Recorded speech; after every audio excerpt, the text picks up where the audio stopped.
Hai, Assalamualaikum. Selamat petang semua pada fans Harimau Melaya. Hari ni eksklusif kita bawakan untuk anda. Aku rasa berbesar hati ni. Kita apa? Big Boss daripada CEO MFL datang, kita nak berborak tentang perubahan liga untuk tahun depan. So, kita ada Mr. Stuart Ramalingam. Apa khabar tuan, sihat? Thank you for having me. Really wanted to come here for a long time already. So memang teruja jugalah diajak bersama hari ini. Sebab banyak kali kita dah ajak, mungkin kekangan masa busy, kita faham. So hari ni kita rasa bertuah, dan saya sendiri dapat berbual dengan orang-orang hebat ni. Kita nak kongsi pengalaman, nak tanya lah tentang perubahan apa yang berlaku pasal liga tahun depan. So untuk soalan pertama saya ni, macam mana Mr. Stuart boleh, perubahan ni boleh berlaku dan kenapa dia boleh ditahu sedikit lewat sikit saya rasa. Okey, untuk makluman, saya pun masuk dekat MFL bulan 9 tahun lepas. So dengan tamatnya liga tahun lepas, dan bermulalah kajian untuk memastikan pembentukan semula model, format, struktur bola sepak Malaysia dapat kita ketengahkan dengan data, dengan research yang diperlukan. MFL bukan membuat kajian ni sendiri. Kita merujuk kepada beberapa persatuan, beberapa liga, agensi-agensi antarabangsa juga, untuk mendapat maklumat dan idea bagaimana kita boleh menstrukturkan Liga Malaysia mengikut hybrid sistem Malaysia. Bukan kita ambil daripada Jepun, kopi Jepun, sebab culture berbeza, minda berbeza, mentality berbeza, sokongan kerajaan, mentality penyokong, mentality club, semua berbeza. Tetapi ada juga fakta yang kita boleh ambil sebagai rujukan, macam mana pembentukan J1 dengan J2 dan J3 bila masuk. Daripada Korea 30 tahun, K2 adalah semi-pro sebelum menjadi pro, daripada K1. So there are some learnings yang kita boleh dapat untuk dirumuskan sebagai struktur bola sepak Malaysia. So dengan kajian yang diperlukan lewat tahun lepas dan awal tahun ini, sudah dimulakan proses membuat keputusan. Di dalam struktur bola sepak MFL, kita memerlukan kelulusan daripada FAM, dan selepas itu kelulusan daripada rakan kongsi yang telah berlaku pada hari Rabu lepas. Dengan proses tersebut juga, sebelum kita ke mesyuarat, kita akan juga ada mesyuarat bersama dengan CEO, directly, one on one, untuk melihat pandangan dan juga mungkin kerisauan atau sokongan setiap pasukan. Di sini kita tahu bola sepak Malaysia ni terbentuk daripada beberapa struktur kelab. Ada kelab besar, ada kelab kecil, ada kelab sederhana, dan ada kelab berobjektif berlainan. Nak dominate lokal, atau nak conquer Asia, atau baru nak dibentuk semula untuk maybe mid-table punya tim atau low. So objektif yang berbeza-beza juga. So dengan semua rumusan tersebut dibentuk, dan pada hari Rabu telah berlakunya mesyuarat rakan kongsi luar biasa untuk projek ini atau pembentukan ini diketengahkan kepada mesyuarat dan diluluskan di dalam mesyuarat tersebut. So mengambil masa, bukan proses yang senang, dan untuk memastikan kajian dibuat dengan rapi, walaupun dia Julai, kita agak dalam 6-7 bulan untuk masuk ke liga tahun depan, dan juga memerlukan keputusan hari ini disebabkan kita di dalam tahun terakhir kontrak penyiaran bersama dengan Telekom Malaysia. Kita masih dalam perbincangan untuk lanjutan bersama dengan Telekom Malaysia atau mana-mana penyiar untuk tahun depan. Kami amat berterima kasih kepada Telekom Malaysia yang menyokong bola sepak Malaysia selama ini. Dan ini juga menjadi landasan kepada perbincangan renegotiation bersama dengan broadcaster, sebab dengan semua tahu penambahan perlawanan ini juga akan dijadikan detail-detail yang amat penting dalam perbincangan dengan pihak. So maksudnya Mr. Stuart ada berjumpa dengan semua wakil daripada kelab untuk bertanyakan pendapat mereka lah untuk setiap seorang sebelum diputuskan sama ada diorang setuju ke atau tak setuju. Betul. So macam kita tahu juga kita punya bekas presiden TNJ sendiri, so ada tak Mr. Stuart bertanyakan juga pendapat untuk perubahan liga untuk tahun depan? Daripada semua pihak saya telah berjumpa, daripada kelab-kelab yang besar dan kecil, untuk meminta pandangan daripada setiap kelab. Tidak dilupai kelab yang terbawah atau kelab yang teratas. So pandangan terpaksa diambil oleh MFL disebabkan objektif yang saya katakan tadi, objektif setiap kelab berbeza. Dan bila dirumuskan, you will never get everybody to agree dengan 100% of the plan, but they agree with 80%, disagree with 20. The other clubs will agree with 80% of this area, but not the other area because dia belum sampai ke tahap AFC, example. Tetapi ada juga garis ukur yang kita perlu mengambil. Okey, kita tahu dengan penstrukturan liga ni dia ada dua, satu positifnya, satu negatifnya lah. Side peminat Dari side peminat. Peminat generasi muda, generasi baru ni dia sangat menyokong sebab dia tahu benda ni adalah sesuatu yang positif untuk liga kita sendiri. Tapi untuk side fan yang yang veteran dah tengok lama dah ni kan. So dia nampak benda ni sebagai satu macam jalan penyelesaian untuk tim yang dah ada nama yang akan jatuh ke liga. So boleh tak dapat penjelasan daripada situ untuk fan? Boleh cakap there's no conspiracy theory lah. Pembentukan liga ini daripada mata penyokong muda. Kita lihat penyokong muda meminta perubahan mengikut juga generasi sekarang yang menjadi generasi dengan tabiat yang berlainan.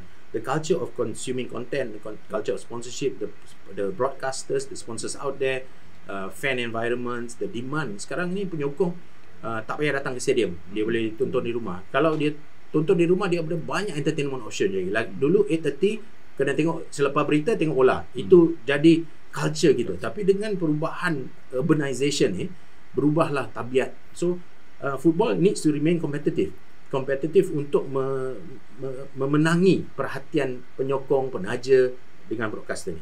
Dengan itu juga kadang-kadang kita bincang pasal kick off time. Kita must find the prime time for football. Prime time for football ni kita kena ada pembaharuan, but it's a argument for maybe a different time. But dengan perhatian yang diberi daripada penyokong lama, saya ni suka mendapat kritikan dan juga sokongan. Kritikan ni daripada pandangan penyokong lama, dia membawa sedikit pengalaman naik turun bola sepak Malaysia, naik turun pasukan yang disokong, naik turun Liga Malaysia. Dia dah tengok lama. Penyokong baru ni, generasi muda tak tahu sejarah bola sepak naik turun ni, So dengan apa yang dikongsi daripada penyokong, kita kena terbuka dengan bukan just pick on the words that they've chose, but what they are trying to communicate through that message. Kerisauan kelangsungan pasukan daripada keuangan, kerisauan tambahan perlawanan. All of these are very predictive problems that the fans were going to propose to us or going to say to us. So pandangan dua-dua pihak saya rasa saya boleh ambil sebagai information yang diperlukan oleh MFL, tetapi itu tidak bermakna ada betul dan salah. Mungkin ada yang ada pengalaman, ada yang mungkin ada beza pendapat. Okay. Kita ada satu lagi dengan perubahan yang sangat positif. Satu masalah yang akan timbul adalah mutu pengadilan. Perlawanan akan ada banyak. Betul. So kita tahu MFL tak ada kaitan dengan pengadilan, tapi sebagai penganjur liga, jika isu ni masih berterusan, dia sedikit sebanyak akan menjejaskan reputasi MFL ni dan juga liga. So ada tak MFL ada berbincang dengan FM untuk ambil satu tindakan drastik? Mungkin kita kena hire profesional. Okey, dengan update mengenai referee saya biar dalam tangan FM. Disebabkan dia orang adalah the relevant authority, the governing body. Tetapi saya boleh cakap di sini memang perbincangan terbuka antara MFL dan juga FM sedang dan memang sebelum ni pun berlangsung untuk memastikan penaikan taraf referee. Dengan tambahan perlawanan ini, perhatian kepada performance of referee will always be under the microscope. Tetapi kita jangan lihat Malaysia ni, landscape bola sepak kita, referee memang bermasalah. Kalau you pergi mana-mana negara, any team that win or lose, referee orang di tengah. Referee tak boleh menang bola. Betul. Referee akan selalu di tengah debate result perlawanan. Dan saya boleh cakap di sini pembaharuan mungkin akan berlaku. FAM memang mengambil perhatian terhadap ni. Baru-baru ni kita lihat daripada posting FAM, banyak lagi kursus pembangunan referee sedang dilaksanakan di peringkat zon-zon. Dan FAM sekarang tahu dengan jumlah perlawanan yang banyak di peringkat Liga Super, bukan Liga Premier yang kadang-kadang orang tak bincang. Orang bincang yang Liga Super ni banyak, akan mendapat perhatian yang banyak tahun depan. So kerjasama MFL dengan FM akan berterusan untuk memastikan referee diperkuatkan juga tahun depan. So kita tahu kan mungkin isu referee ni macam Tuan Stuart kata bukan dekat Malaysia, kat luar pun dah banyak, EPL pun semua ada. Cuma ada tak berbincang ataupun mencadangkan dengan FM juga untuk wujudkan maybe untuk negara jiran pun dah banyak akan gunakan VAR, teknologi dan sebagainya. Sebab masa tu dari segi interview dengan Zam-Sam dah ada kata dia boleh Tolong. tolong. So ada tak mungkin ruangan-ruangan ataupun cadangan ke untuk berbincang? Ada banyak, dan memang perkara ini telah disebut-sebut oleh Datuk Ahmedin sendiri yang dia nak kita ketengahkan teknologi di dalam liga. Betul. Perbincangan dengan Datuk Ghani, Presiden MFL, yang memerlukan sokongan kepada pengadil. Sokongan kepada pengadil itu juga akan menjadi justifikasi kepada netizen dan penyokong di luar yang kadang-kadang mendebat sedikit apa yang telah berlaku dalam liga ni, dan akan menyokong perkembangan industri bola sepak kita. So sokongan daripada kedua-dua individu tertinggi MFL dan FAM, saya rasa pembaharuan kepada teknologi di dalam liga akan berlaku. Tetapi kita perlu lihat di sini, VAR is not a solution. Dekat Premier League, the most expensive, the most lucrative league with the best referees in the world, juga kita bincang pasal the toe being across the line, blue line, red line ni, VAR pun jadi debate. So pendekatan yang diambil oleh FAM dan MFL adalah untuk memperkuatkan referee sebagai individu terlebih dahulu, untuk memastikan individu yang mengendalikan teknologi, individu tu dah dimantapkan. So kerjasama MFL dengan FAM adalah keutamaan first the referee himself, and second teknologi. Tetapi memang perbincangan mengenai teknologi itu ada, tetapi memerlukan masa. Every league, the implementation of VAR memerlukan masa juga, training of officials, the set up dekat infrastructure, dekat stadium kita pun internet up and down.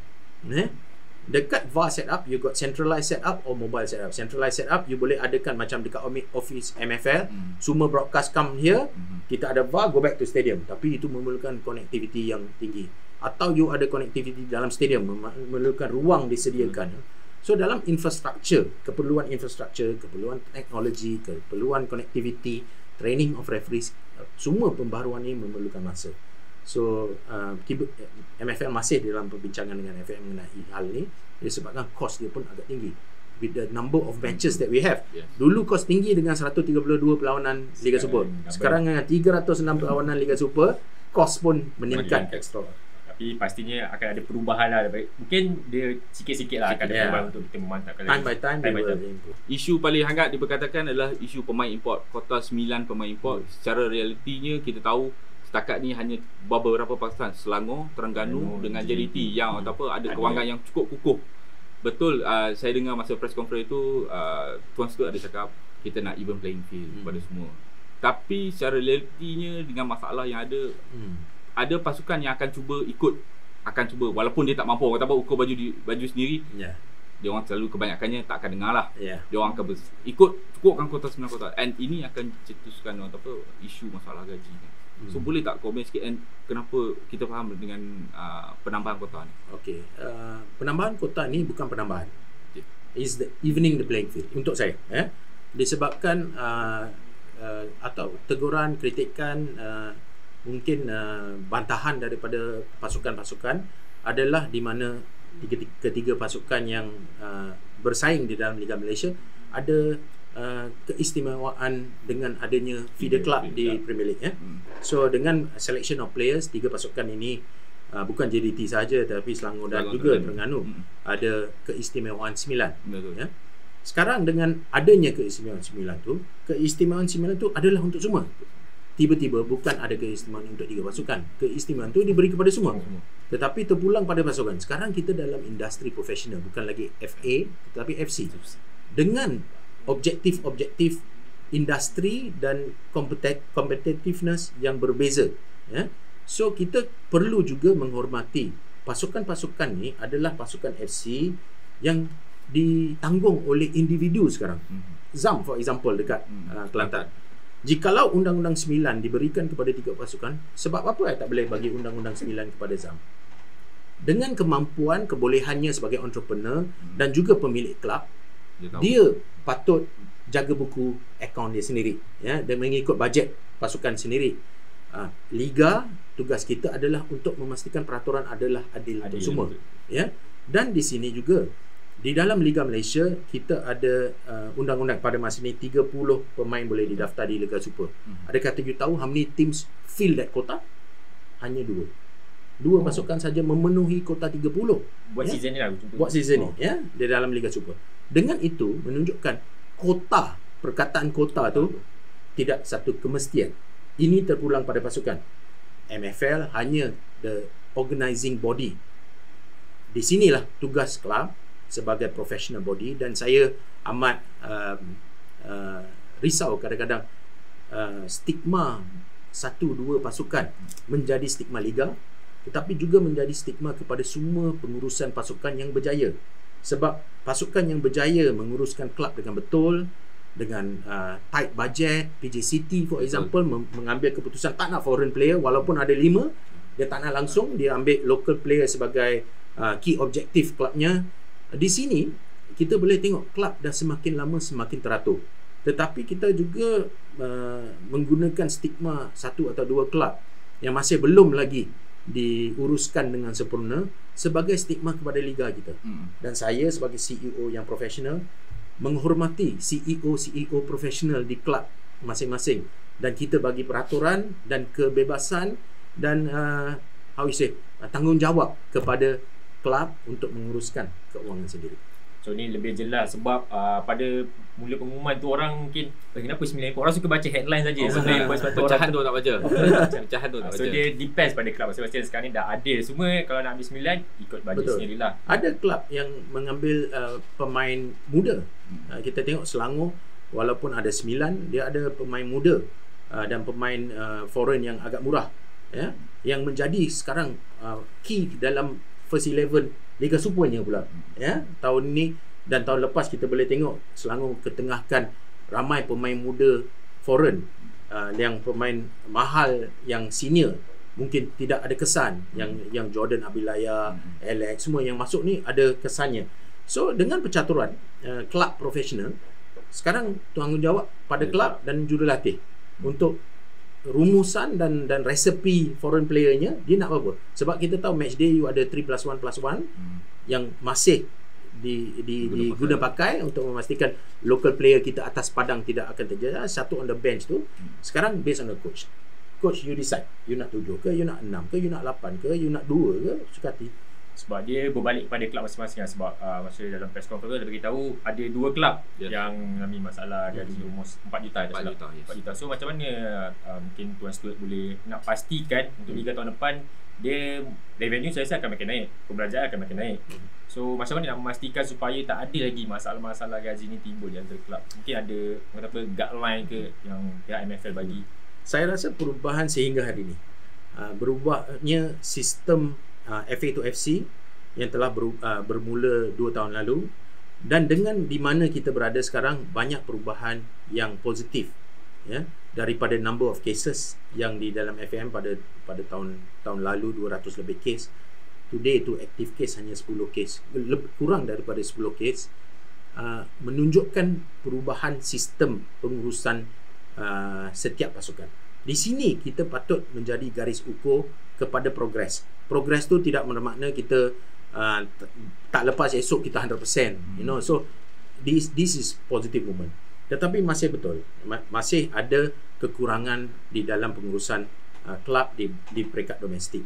Adakah perubahan struktur ni akan mengubah dimensi 1, 2, 3 kelab yang mungkin terbabit? Kita akan memperbaharui sistem untuk membantu kelab-kelab ini untuk mengukuhkan lagi proses pengurusan dalamannya, ya. Di sini kita mesti ambil garis ukur liga kita sebagai yang tertinggi, bukan yang terendah. So as a league, we cannot take the weakest team as the measurement of our league, yeah, because the weakest team are the bottom 2 or 3, yeah. Tetapi tanggungjawab MFL adalah untuk Selangor, Terengganu, Kedah, Perak yang sedang dah take over, yang came out from a very negative space dengan owner XOX yang corporate company as well. tanggungjawab MFL adalah untuk to raise the standard every time. Ya, to raise the standard to achieve a higher standard for our league.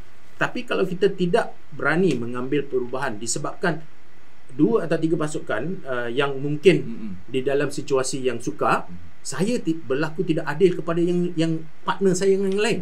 Saya ada juga 15 klub yang saya nak jaga atau 16 klub saya nak jaga, yang 2 klub yang mungkin ada hutang gaji ni tidak boleh dijadi garis ukur atau halangan kepada perubahan.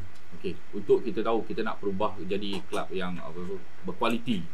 So kena tegas dari segi dia punya peraturan juga perlu tegas. Kalau klub yang ada masalah ni, peraturannya juga perlu tegas. Tak boleh ada pelonggaran. So apa yang perubahan yang akan ada, contohnya macam sebelum ni kita tahu macam kita ambil contoh Perak tadi kenakan tindakan potong mata apa semua. So selepas ni apa tindakan yang lebih tegas yang MFL akan lakukan kepada klub supaya sebagai amaran lah, supaya tak overspend, tak buat tak ciptakan masalah untuk klub. Macam mana? Saya bagi you contoh the last 3 years.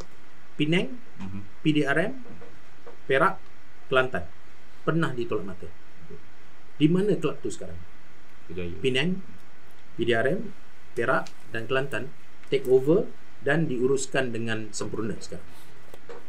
These are the changes yang saya nak highlight juga, disebabkan kita selalu memberi perhatian kepada isu dan bukan kepada pembaharuan yang berjaya. Kadang-kadang bila pembaharuan yang berjaya kita dah don't talk about it, tapi kita lupa ada perubahan di situ. Ketegasan daripada MFL, daripada FAM, juga Badan Pelesenan MFL telah menjalankan beberapa program-program bersama dengan kelab dan juga telah melaksanakan apa pembaharuan daripada tindakan proaktif. Tolak mata di tengah musim ni baru sahaja dimulakan untuk menunjuk kepada kelab we are serious. So selepas you dah dapat lesen, tetapi kalau you langgar lesen, syarat-syarat lesen diberi, you akan diambil tindakan. Dengan itu kita juga menjaga sara hidup pemain. Sebabkan di sini bukan saja kita nak ambil tindakan atas kelab, tetapi kita perlu lihat ada 100 lebih orang yang bergaji Liga Super, Liga Perdana, Liga Super, Piala Presiden, Piala Belia, coaches, staff kelab, macam-macam. So MFL ada bermacam stakeholder, ya.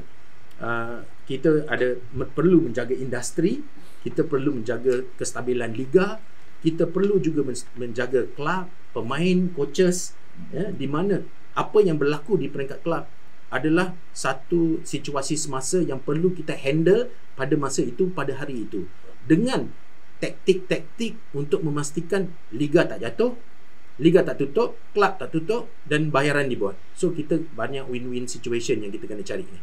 So bukan senang, bukan situasi yang saya meminta, dan saya faham, saya selalu bersama dengan PFAM yang menjadi pressure body untuk players rights, dan saya pada awalnya bila saya masuk FAM, saya tak kenal sangat objektif PFAM ni, dan pada masa ni saya boleh cakap PFAM ni antara badan yang penting di dalam harmoni ekosistem bola sepak kita. Sebab kadang-kadang player tak ada suara.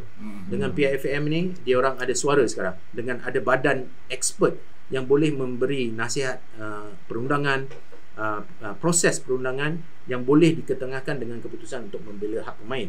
So di sini semua pemain ada avenue untuk memastikan perkara ini tidak berlaku di kelab. Kadang-kadang bila saya dapat tahu dah 3-4 bulan tak dapat gaji, baru problem tu sampai ke saya. Bila saya nak ambil tindakan juga memerlukan masa untuk menjalankan proses yang resmi, dan laporan resmi kena dibuat. Kalau tak ada laporan resmi, rumah you kena pecah masuk, tapi you report kat jiran, you tak report kat polis, tak settle lah. So sekarang resmikan isu-isu yang membangkit di kelab, so kita boleh membantu. Dan membantu tu tidak bermakna hanya tarik lesen. Itu bukan semata-mata solution. Itu akan mengakibatkan 100 lagi orang tu tak dapat gaji juga. So kita kena cari solution yang paling bagus untuk kestabilan liga kita. Disebabkan liga kita hanya 18 kelab profesional, yang bawah-bawah ni dah ada dah. So kita jatuhkan satu, tak boleh ganti satu.